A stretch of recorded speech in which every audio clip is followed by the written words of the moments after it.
Hello, hello! Today is October 26th, and I'm recording my video for week 2.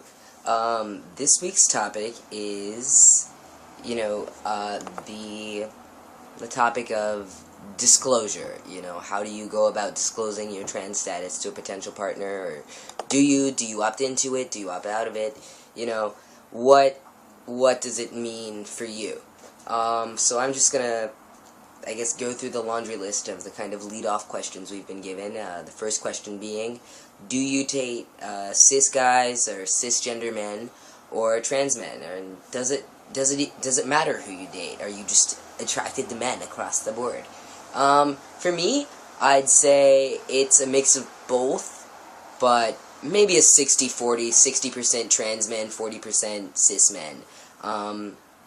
In recent years, I have not dated any cis men. I've had a few encounters with them, but I don't make a habit of dating cis men because I find that as a guy who isn't necessarily on the path that most other transgender men who are into men are on, that it just makes more sense and it feels safer, at least for me, to date trans men. So I'd say I mostly date trans men. If you had to choose between cisgender men and trans men, I mostly date trans men.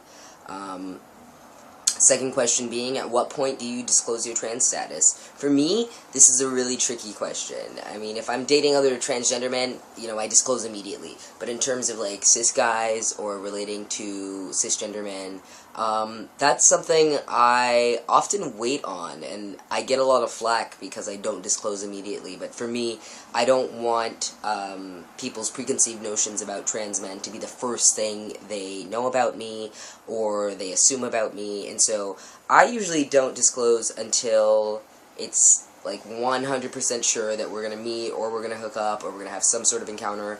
It's not really my thing to disclose.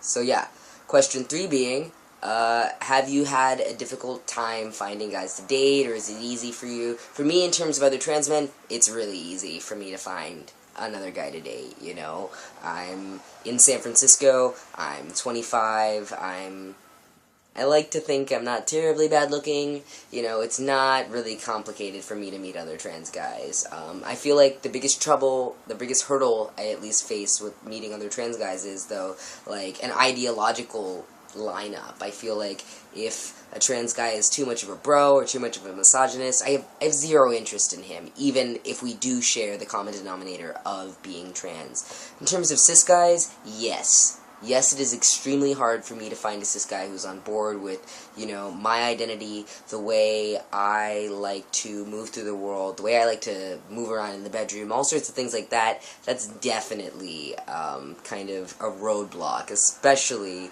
I know this is kind of leading into next week's topic, but especially because I am a top. It's really hard for me as a trans guy to find cisgender men to date. Last question being, what types of men are you attracted to meet? How long do you guys have?